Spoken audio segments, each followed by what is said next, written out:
Ceci est un livre audio autogénéré par Google. 1. État de grâce. Ma vie était une grande plage vide où j'inventais chaque jour l'avenir. Depuis février, je n'avais rien fait, rien de fixe, une semaine à Venise, quelques travaux d'illustration. Des journées à traîner de droite à gauche, sans réelle activité. Je laissais passer les semaines. Je me levais tard, lisais le journal, grignotais entre les repas. Je revenais d'une tournée de théâtre avec une troupe de chômeurs. Quelque chose s'était terminé. Nous rentrions de Saint-Étienne. Nous retrouvions Paris avec son ciel gris, et l'été qui ne voulait pas éclater. Je cherchais du travail. Je cherchais sans chercher. Je faisais durer. J'avais bien envoyé quelques lettres, mais je n'y croyais pas. J'avais des coups de fil à passer, mais je ne les pâchais pas. Les jours se déroulaient au gré des rencontres et des événements. Je naviguais dans cette ère des possibles. Sans projet, j'avançais dans l'année. Parfois, l'angoisse de l'avenir venait me parcourir, et je laissais l'instant me combler pour oublier les dessins encore troubles des années futures. Et puis, il y eut un numéro de téléphone donné par une amie d'amis. Un grand hebdomadaire, le Nouvel Observateur. Il fallait appeler le directeur artistique. Je n'osais pas. Ça m'impressionnait. Je m'y suis repris à plusieurs fois. J'avais la voix qui hésitait, les mots qui ne venaient pas, le cœur qui palpitait. Je bredouillais une demande d'embauche. Il n'embauchait pas. Retéléphonez-moi, on peut voir pour un stage. J'y suis allé. J'ai fait plusieurs fois le tour du pâté de maison. Étienne Marcel. 14 rue du Sou. Je respirais fort pour chasser l'appréhension qui me serrait le ventre. L'ascenseur. 3e étage. Le long couloir aux baies vitrées. L'impression de côtoyer le grand monde de la presse. Je demande la personne appelée. J'écorche son nom. On me montre du doigt un homme derrière une table à dessin. C'est lui, Jean-Yves Lozac, directeur artistique. Je m'approche. J'hésite. Il me serre la main. Il me dit que c'est d'accord pour mercredi prochain. Il me montre une table et ajoute, vous vous installerez là. Ça sera pour une semaine non rémunérée. Cela n'a duré que 2 secondes. Je salue les gens du bureau, longe à nouveau le couloir vitré. Je vais me promener dans le quartier. Je suis heureux. J'ai du mal à y croire. Mercredi 9h30. Je revois encore les personnes et les lieux tels qu'ils étaient, quand j'ai poussé la porte du service maquette. On me présente. On me montre ma place, ma table, mes instruments de travail. Cutter, colle, ciseaux, gomme et crayon. Je ne dis rien. Je me suis assis et j'inspecte du regard les restes de photos découpées, des chutes de papier, de vieilles épreuves d'articles abandonnés, quelques diapos en vrac sur une table, une pile de journaux épars sur une étagère. Je me dis en moi-même que c'est ici que tout se fait. Dans cette pièce, on va réaliser la mise en page de tout un numéro. Sur la paroi vitrée, on a scotché des réductions des maquettes envoyées. Le journal est déjà là, affiché sur la vitre. Et ces pages-là vont être imprimées, massicotées, brochées, paquetées, triées, chargées. Ces pages assemblées vont traverser la France, en train, en camion, vont être livrées de Marseille à Dunkerque, de Strasbourg à Brest, à New York, à Bangkok, dans le monde entier. Peut-être qu'on livre le Nouvel Obs dans un kiosque à Tokyo? Peut-être qu'on l'affiche à la vitrine d'une petite librairie dans la médina de Marrakech? Peut-être. On m'a donné un gabarit, morceau de carton souple où les délimitations des colonnes de texte sont dessinées en bleu. Les articles photocomposés arrivent sur de grandes feuilles, on les découpe en une longue bande de mots qui s'enroule sur elle-même comme une bande velcro. Je mesure la répartition du texte, choisis la place de l'illustration. La page est en chantier, encore fragile comme une ébauche. J'enduis de colle le gabarit.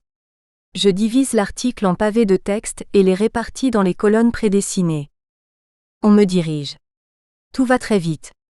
Les secrétaires de rédaction font des allées et venues, déposent les grandes épreuves des nouveaux articles. Les iconographes apportent les photos, de tout, de Reagan et Gorbatchev, de Mitterrand à Tokyo, des réfugiés afghans, des terroristes d'action directe, du dernier film de Woody Allen. On ouvre la chemise et à travers les tirages, on a l'impression d'entrer dans le feu vibrant de l'actualité. Les stars du monde politique ou de la télévision habillent l'espace de leur présence. Les planches de diapositives glissent d'une main à l'autre et penchées sous la lampe inclinée, nous découvrons dans la lumière Adjani sous toutes les coutures, puis montant Moravia. Un défilé de personnalités passe entre nos mains. Elles sont avec nous un instant. Et notre regard croise le leur. Elles ne parlent pas. Elles ne bougent pas, mais dans leur petit cadre blanc, elles semblent d'un coup plus proches. On a soudain l'impression de les tenir et d'avoir du pouvoir sur elles. Tu as les photos pour l'Afghanistan ? Je les attends. Gamma doit venir en apporter. On colle. On photocopie. On découpe. Je reste médusée devant cette effervescence. Les choses bougent. Le monde bouge. Les drames, les guerres, les élections, les victoires, les défaites, les exploits, tout est là sur les photos reproduites et sur le papier encollé. On m'a confié une page avec un texte du président de la République. Le samedi précédent, François Mitterrand a adressé un vibrant hommage à Léon Blum à l'occasion de l'inauguration d'un musée consacré à cette figure emblématique du socialisme. Je suis impressionnée que l'on me laisse autant de responsabilités. Je pose les mots. Je les lis. Je les colle. Je consulte le dossier photo. Je choisis la plus choc. Je fais glisser le texte autour. Les directeurs se pressent derrière moi. Il faut grossir le titre. On ne peut pas laisser ça. Il faut changer. On parlemente. Le bureau se remplit d'un coup. Je ne dis rien. J'applique les pavés de texte sur le gabarit avec attention. J'efface les traces de gomme quand la colle goutta est sèche. Il y a devant moi la page de François Mitterrand. Ces mots, je les ai calibrés, soupesés, collés, gommés. Les lettres noires, je les suis du regard et m'y promène comme dans une calligraphie japonaise. Je m'arrête un instant sur la page accomplie. Je savoure le bonheur d'être parti de rien, d'un carton blanc et d'avoir fait naître une composition harmonieuse entre texte et image, plaisante à l'œil, attrayante à la lecture. Demain, elle sera dans les kiosques. On l'ouvrira dans le métro, dans le train, sur la plage, dans le jardin. On me prend la page. Il ne faut pas traîner. Il faut la remettre au secrétaire de rédaction. Et après, il y en a d'autres encore jusqu'à ce que la pile de grandes feuilles blanches dépliées disparaisse. Hier, je n'étais rien. Un chômeur en vadrouille à la recherche d'un travail sans avenir tracé. Aujourd'hui, j'ai presque oublié que je suis chômeur. Aujourd'hui, le choix de cette photo, son placement sont inscrits dans cette page. Et j'ai la naïveté de croire que cela change quelque chose au monde. Je me berce de cette illusion. Ma page va être publiée à plus de 300 000 exemplaires. Mon travail se répercute comme un écho au plaisir que j'ai d'agencer les mots. Quand je quitte le journal, je m'en vais avec dans la tête l'image de chaque page fabriquée. Je suis épuisée. Je sors dans la rue. Les voitures klaxonnent. Les gens parlent au coin des rues. Je suis fatiguée mais d'une fatigue heureuse, enrichissante. Le plaisir de ce travail me porte. Et j'ai déjà envie d'y retourner, d'être à nouveau devant la page blanche et de faire s'épouser le texte et l'image. Cette émotion de création ne me quitte plus. Dans mon sommeil, des pages s'affichent et je revois des modifications à faire, des photos à agrandir, des titres à réduire. Je m'éveille. Je tourne et retourne dans mes draps comme si je refaisais tout le journal. Le lendemain, le nouvel observateur est là sur chacune de nos tables, papier lisse, photo quadrichromie. Les titres gris sont redevenus noirs. Les tirages rendus flous et imprécis à la photocopieuse sont là, nets et contrastés. On pose ses doigts sur le papier en semblant encore ne pas y croire. Je feuillette le journal avec précaution, comme si je découvrais un précieux parchemin. Je prends mon temps. Je m'arrête sur une page que j'ai maquettée. Je me dis, ça c'est moi, encore médusée par la métamorphose de ce qui n'était qu'un gabarit de carton vierge. Je me remplis d'orgueil un instant et je tourne la page. 2. De l'autre côté du décor. Il n'a fallu qu'un coup de fil. Et la magie des pages de mon adolescence m'est apparue. J'avais 13 ans et je lisais le Nouvel Observateur. Mes parents y étaient abonnés. Et je me souviens des samedis, rentrant du lycée en début d'après-midi où je me jetais sur le journal. C'était devenu une habitude associée à la détente du week-end et à cet air de liberté qui effaçait soucis et stress de la semaine. Je revois le divan du salon, calé sous les fenêtres de la cour où je m'affalais littéralement. Je saisissais le journal. Je déchirais le bandeau d'abonnés. Et je plongeais dans ces pages avec gourmandise. Elles remplissaient mon après-midi. Je lisais les frustrés de Brett Eché, les programmes de télé, le ciné et quelques articles de politique et de société. Et ces pages lues qui autrefois avaient occupé mes samedis après-midi, maintenant, je les fabrique. Je les compose. Je suis passé de l'autre côté du décor. Tous ces noms, signatures en caractères gras au bas des pages, qui ont nourri mon adolescence, ils s'incarnent et m'apparaissent. Comme l'héroïne de la rose pourpre du Caire sortant de l'écran et venant s'asseoir dans la salle obscure, ils sont là. Ils poussent la porte, parlent, blaguent. Je ne dis rien. Je les regarde. Ma timidité m'interdit de leur adresser la parole. Je les observe simplement se mouvoir dans la pièce, semblant ne pas encore y croire. Je les écoute discuter. Ils ne savent pas qu'ils ont fait partie de mon adolescence, que leurs noms sont comme les patronymes de lointains cousins ou de copains disparus. Ils ignorent tout de cette affinité singulière et pourtant impalpable qui nous unit. Ils quittent le bureau. Lentement, la porte se referme. Et mon cœur reprend son rythme normal. Les ai-je bien vus? Fantôme ou mirage? J'ai du mal à réaliser. Le journal, le travail, tout est trop beau. Je suis comblé d'une grâce inexpliquée. En fait, rien ne me prédestinait à travailler dans la presse. J'avais pourtant le souvenir de la fabrication du journal paroissial que mes parents publiaient chaque mois. Depuis tout petit, j'assistais à ce rituel mensuel où sur la table de la salle à manger, ma mère calligraphiait l'ensemble des textes de ce bulletin qui ne dépassait pas 12 pages. Je sens l'odeur de l'encre de Chine, et j'entends le bruit métallique des stencils claqués dans ma mémoire. Sur des grandes plaques souples et perforées, elle crayonnait les lignes en bleu et écrivait à la plume les articles qu'elle agrémentait de dessins. Pour quelques jours, la table devenait un chantier. Mes frères et moi, nous la regardions manipuler les plaques d'aluminium avec beaucoup de précaution car toute trace de doigt pouvait apparaître à l'impression. Pour nous enfants, c'est le souvenir le plus prégnant, ces recommandations 1000 fois renouvelées. Il faut dire qu'une fâcheuse catastrophe avait eu de quoi redoubler la vigilance de nos parents. Un jour où ma mère avait enfin terminé son bulletin mensuel prêt à être expédié à Paris pour être renéoté, mon frère jumeau et moi, laissés sans surveillance et attirés par toute cette attention excessive et mystérieuse, alliant nos forces, nous avions tiré notre parc pour atteindre la table et nous emparer de ces plaques argentées si longtemps convoitées. La brillance et la matière de ce fabuleux butin nous comblèrent tant qu'il fut pour nous un véritable champ d'expérience pendant un bref et irrémédiable moment. Nous avions en un temps record froissé 4 jours de travail d'écriture consciencieuse et appliquée, aux grandes dames de ma mère. J'ai grandi avec la réalisation de ce journal. Dès que j'ai eu l'âge de dessiner, ma mère m'encouragea à réaliser des dessins pour illustrer les articles. Plus tard, adolescent, déjà engagé dans des études artistiques, je suis devenu le dessinateur attitré des couvertures de la Gerbe, journal de la paroisse protestante de Montmartre. Le rituel s'était modernisé. L'Église s'était procuré à bas prix une ronéo autour de laquelle venait se réunir une équipe de bénévoles une fois par mois, dans la sacristie sombre et confinée. Le bruit saccadé et assourdissant de la rotative rythmait le travail de chacun. Cela donnait une atmosphère d'imprimerie clandestine et artisanale. L'ambiance était conviviale. On tassait, pliait, classait tout en mordant dans un sandwich. J'aimais voir mes dessins se multiplier sur les liasses des pages imprimées, qui se superposaient au rythme où la rotative les rejetait. Magie de cette reproduction infinie que seul l'arrêt de la machine stoppait. En une soirée, nous avions imprimé le millier d'exemplaires du journal.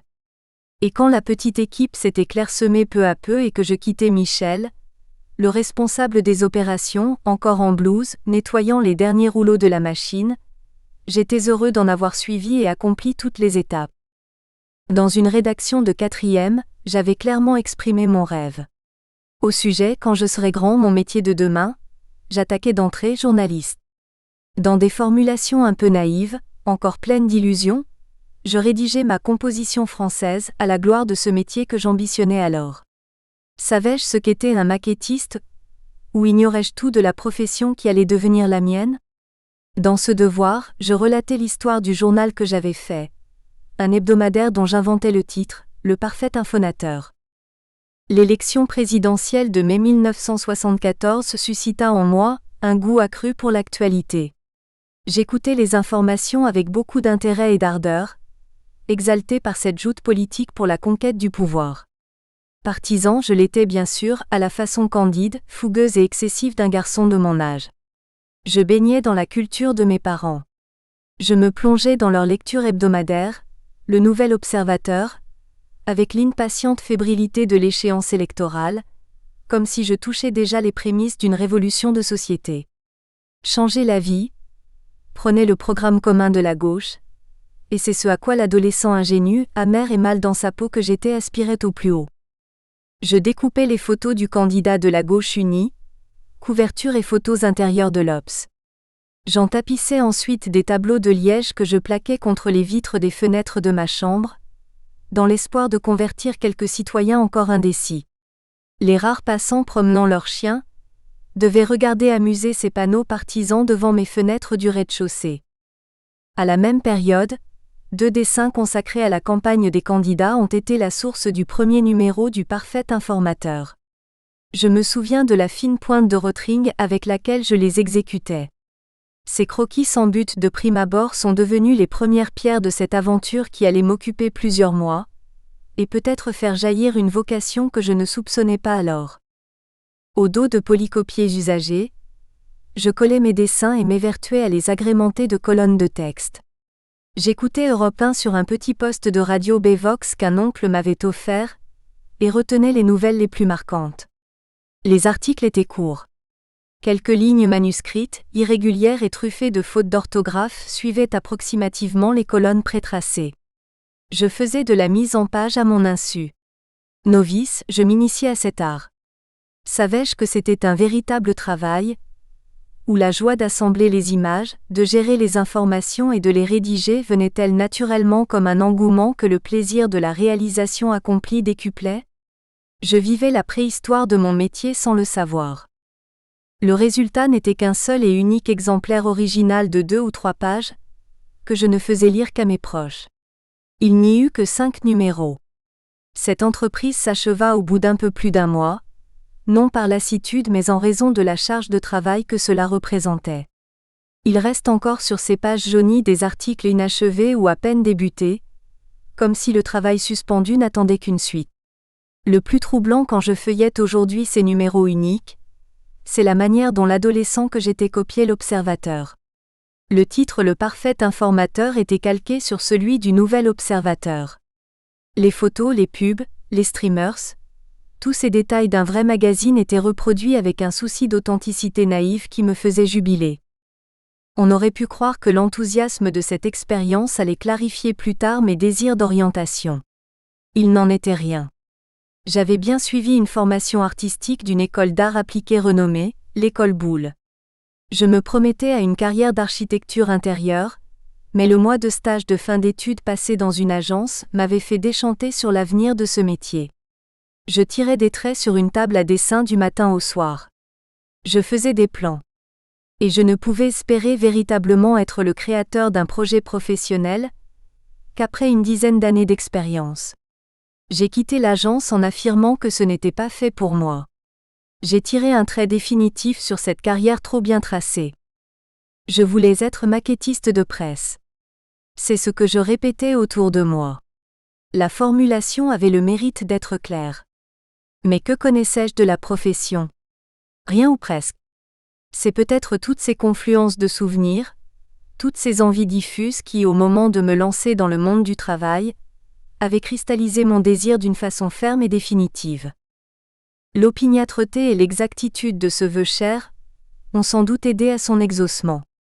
En novembre 1986, à la suite du départ d'un maquettiste, j'étais embauché. L'adolescent du Parfait Informateur entrait au Nouvel Observateur. Je devenais maquettiste dans le magazine le plus prestigieux à mes yeux. Je travaillais. Je m'imprégnais de la vie du journal. Enfermé dans le monde du silence des admirateurs médusés, je ne disais rien. J'étais muet, mais observateur. Longtemps mes collègues me l'ont reproché. Ils ne comprenaient pas. Prenaient-ils ce mutisme pour une timidité maladive ? Il m'a fallu du temps pour quitter cet état de grâce et entrer dans le concret de ma situation, pour passer de ce nébuleux et attachant fantasme d'adolescent à la brute réalité tangible de mon travail de metteur en page. 3. La femme du train de Poissy. Poissy, 9 heures du matin, le train s'est ébranlé lentement en quittant les quais. Derrière les vitres défile le décor brumeux de la banlieue. J'oublie ce paysage et le temps gris qui file. Une femme s'assoit devant moi. Les cahots du train secouent nos silhouettes encore ensommeillées. Elle a sorti un magazine de son sac. Tout de suite je reconnais l'Obs, sa facture, sa couverture, son format, la police des titres et la structure des pages si familières. Cette femme lit le Nouvel Observateur et quelque chose nous lie. Je ne la connais pas. Et elle tient dans ses mains un enfant de moi. Elle feuillette le journal et puis tout d'un coup s'arrête. Et je vois à travers elle la page que j'ai faite la veille. Je connais tout de sa genèse, le moindre détail. Elle est inscrite en moi. Je la porte en moi. Je me souviens quand tout était encore à l'état d'ébauche, le titre pas encore agrandi, le texte pas collé, le choix photo pas tout à fait arrêté, le cadrage pas exécuté. Je me souviens de cet instant où tout était possible, où tout aurait pu être autrement. Maintenant, dans ces mains inconnues, la composition est là. Et des fils invisibles et indicibles se tissent entre nous, sans que nous nous touchions. Moi, le maquettiste. Elle, la lectrice. La page ne m'appartient plus. Elle a suivi le cours de la fabrication. Elle a été imprimée, brochée, reliée et distribuée. C'est l'œuvre commune de toutes ces étapes qui prend corps dans les mains de cette femme. Elle est devenue le lecteur, celui pour lequel on travaille mais qu'on ne voit jamais, que l'on invoque pour la bonne lisibilité d'une maquette ou la compréhension d'un graphique.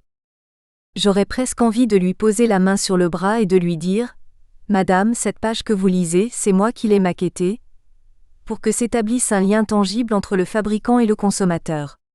Et puis non, je goûte simplement le fait de pouvoir partager ce moment de lecture de mon travail sans qu'elle sache qui je suis. Je laisse la main choisir l'instant où, d'une pression du pouce et de l'index, elle va faire virevolter la page et passer à la suivante, laisser tomber un voile sur ma maquette et en découvrir une autre. Je n'ai pas besoin de me cacher pour observer les réactions du lecteur. Elle est là, devant moi. Rien ne nous sépare. Je scrute sur son visage la moindre expression que je pourrais y lire.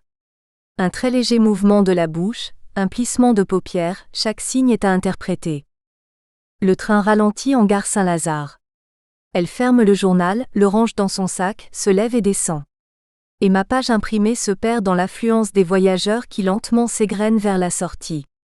Elle avait émergé de rien, et se perdait à nouveau dans la foule de Paris comme une étincelle qui n'avait scintillé qu'un instant.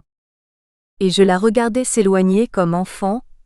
On regarde partir un petit bateau d'écorce qu'on a taillé soi-même, étonné que l'embarcation flotte et heureux de le voir tenir son cap sur les flots tumultueux en imaginant déjà de glorieux devenirs. La ville avalait cette étincelle, mais je gardais le souvenir de son éclat. Cette femme anonyme, je l'ai croisée plusieurs fois. Elle prenait le même train que moi, à la même heure. Je la repérais de loin sur le quai, et m'arrangeais pour monter dans le même wagon et trouver une place proche d'elle pour pouvoir l'observer. Et souvent elle sortait de son sac le Nouvel Obs. Je plongeais mon regard par-dessus son épaule pour y surprendre mes maquettes dans le feuilletage insouciant de son magazine, page miroir où je me retrouvais à travers elle. Et chaque fois le même émoi venait me parcourir. Et puis, à la gare Saint-Lazare, le journal se fermait. Ce bref scintillement singulier regagnait le sac entre l'agenda et le trousseau de clés. Et ballotté par la démarche, emmené par la foule, il se propageait. Toute cette masse humaine sortant de la gare emportait avec elle cette infime partie de moi. Je me prolongeais. Entre elle et moi était né ce rituel, petit théâtre intime que j'étais le seul à savourer puisqu'elle n'était l'actrice de ce moment d'émotion, la magicienne de ces instants de grâce qu'à son insu. Parfois, je me demandais si je n'avais pas envie de tout lui dévoiler, mais j'avais trop peur de casser cette magie à jamais. Alors je laissais faire. Je goûtais chaque voyage comme si c'était le dernier. Un jour, alors que je gravissais les marches du Nouvel Obs, je tombe nez à nez avec la magicienne du train. Je crus un instant que je rêvais. Et pourtant c'était bien elle, la femme qui sortait de son sac le Nouvel Obs et qui enchantait mes trajets. Elle était là, devant moi, en chair et en os. Ce n'était pas une apparition. Je suis resté perplexe, ne pouvant encore y croire. Elle est passée, m'a frôlé et a continué à descendre l'escalier sans me prêter attention, alors que ma démarche avait connu un brusque changement de rythme provoqué par l'étonnement de la surprise. J'hésitais encore entre le rêve et la réalité. Renseignement pris, on me confirma que cette femme anonyme du train de Poissy ne l'était pas. Il ne me restait plus qu'à admettre l'évidence. Elle travaillait au Nouvel Observateur depuis plusieurs années. Elle était assistante du rédacteur en chef de la rubrique des arts spectacles. Alors tout l'échafaudage de mon fantasme s'écroula. Cette femme sur laquelle j'avais construit l'image emblématique du lecteur de l'Obs travaillait juste à l'étage du dessous, dans la même maison pour le même journal. J'étais stupéfait par ce hasard. Je me sentais comme abusé par moi-même. Penaud, je gardais pour moi cette méprise. Je me rattrapais en guettant partout où j'allais dans la rue, dans les transports en commun le moindre magazine. Tenter de reconnaître l'observateur, épier quelques pages que j'avais faites, m'en gargariser. C'était mon objectif. Je voulais m'assurer qu'il y avait bien d'autres lecteurs de l'Obs que ses propres collaborateurs, et me persuader que notre travail n'était pas vain. 4. L'enveloppe brune. Dans un lieu stratégique de la maquette, il y a une barquette. C'est là que pour nous tout commence. C'est le baromètre de l'activité ambiante. Quand elle est vide, l'attente nous habite. Quand elle est pleine, c'est l'ébullition. Tous les maquettistes sont au travail. Cela arrive sous forme de grandes photocopies de colonnes de texte déposées par les correcteurs avec une enveloppe renfermant quelques feuillets dactylographiés, sans destinataire mais avec le nom de l'auteur, un folio et l'intitulé de la rubrique. Comme une bouteille jetée à la mer, ces feuillets enfouis dans leur enveloppe brune échouent un jour dans la barquette. Ils sont passés de main en main. Ils ont subi une longue métamorphose jusqu'à devenir articles édités, corrigés, révisés et enrichis. Avant, il y a eu toute une histoire. Il faut reprendre à zéro le parcours du texte, remonter à contre-courant jusqu'à la source du premier mot. Au rez-de-chaussée, une pièce claire, ouverte sur la rue, accueille la documentation. C'est là que les documentalistes lisent, trient, découpent la presse, composent des dossiers, les classent et les répertorient. Le journaliste n'aura plus qu'à venir y puiser la mine d'informations dont il a besoin, pour commencer à écrire. Du contexte réel de l'écriture, nous ignorons à peu près tout. Il est propre à chacun. C'est l'univers souterrain de l'écrit avant qu'il ne sorte en plein jour. Certains écrivent chez eux et envoient leur papier. Les plus anciens, qui ont du mal à passer à l'ère informatique, rechignent au clavier et à la souris, leur préférant toujours la souplesse de la plume et l'odeur de l'encre. D'autres saisissent leur texte au bureau sur leur ordinateur en consultant de petits carnets truffés de notes. Parfois, dans l'enveloppe brune, joint aux feuillets imprimés, on trouve le manuscrit original du journaliste à l'écriture légère, fluide et régulière. On le saisit comme un trésor. C'est un sésame pour entrer dans la genèse de l'écrit. On ne l'aborde plus de la même façon. On le lit avec l'émotion d'une missive, qui serait adressée personnellement. Il porte en lui l'émergence du long cheminement de la pensée qui transparaît à travers ratures, rajouts et repentirs. Et puis au-delà de cela, il semble insuffler 1000 détails sur le journaliste au travail, son humeur, l'odeur et la lumière de la pièce où il a écrit, comme si, le papier à la main, nous touchions là bien autre chose que quelques feuilles quadrillées, peut-être l'essence même de l'écriture. Autrement, l'écrit reste pour nous un domaine obscur. Parfois on aperçoit bien à travers les cloisons vitrées un rédacteur concentré, qui tape son texte ostensiblement. Dans le couloir, on me murmure qu'il écrit comme s'il s'agissait d'une opération douloureuse et périlleuse qui demanderait silence et attention. On s'éloigne de peur de déranger, empreint de la vision de cet acte mystérieux, de cet accouchement difficile. Encore incertain, avant même d'avoir rédigé quoi que ce soit, les journalistes viennent parfois s'enquérir de leur longueur. Pour 2 pages avec 2 illustrations, combien de signes? Ils nous interrogent en signes, et nous leur répondons en feuillets. Ils nous regardent parfois la mine interloquée, comme si à l'ère de l'euro nous leur parlions encore en ancien franc. Alors, nous les orientons vers les secrétaires de rédaction.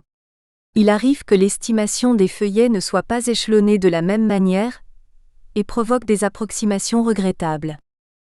Pour estimer les longueurs, nous avons un rouleau de faux texte où chaque feuillet, petit pavé de 25 lignes, est marqué d'un grand trait.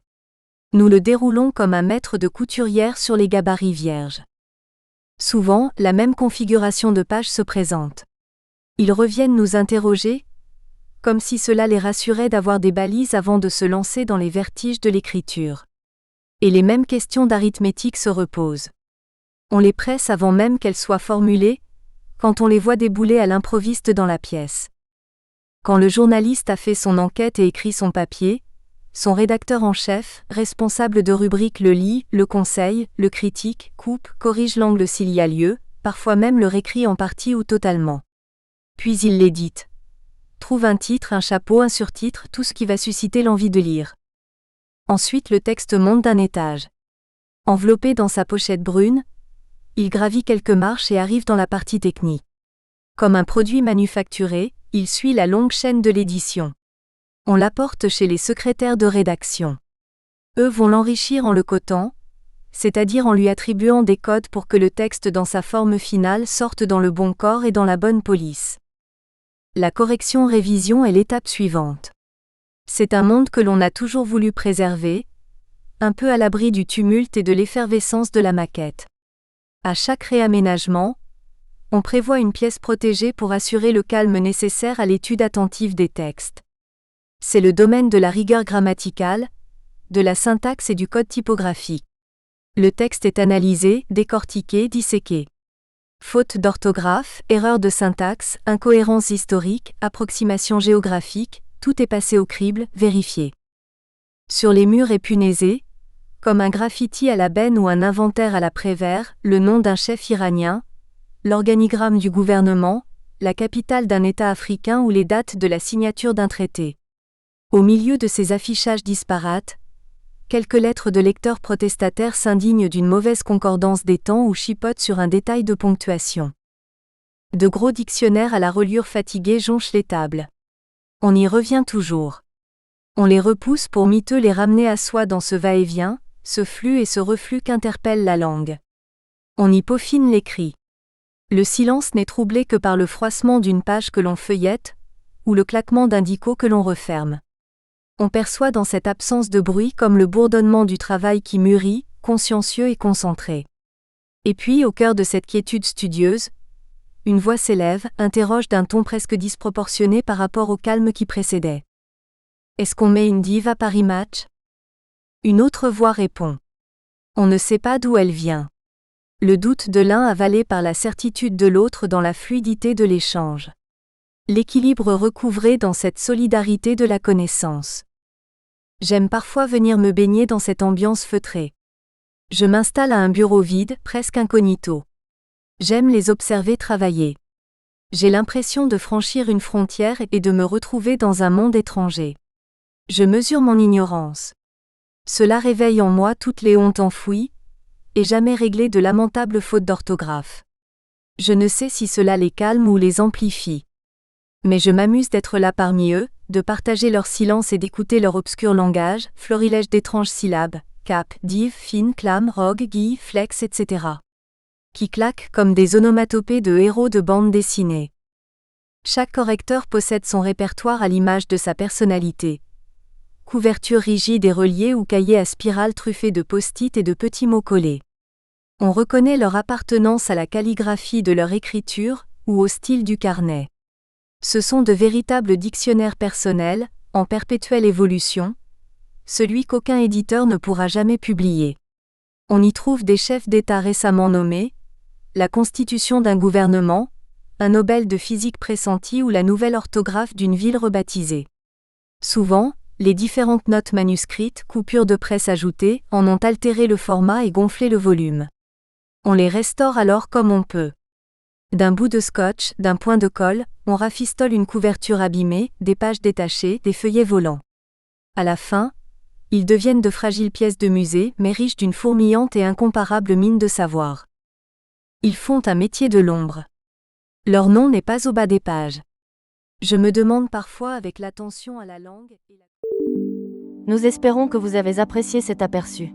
Pour continuer à écouter ce livre audio sur Google Play Livres, utilisez le lien dans la description de la vidéo.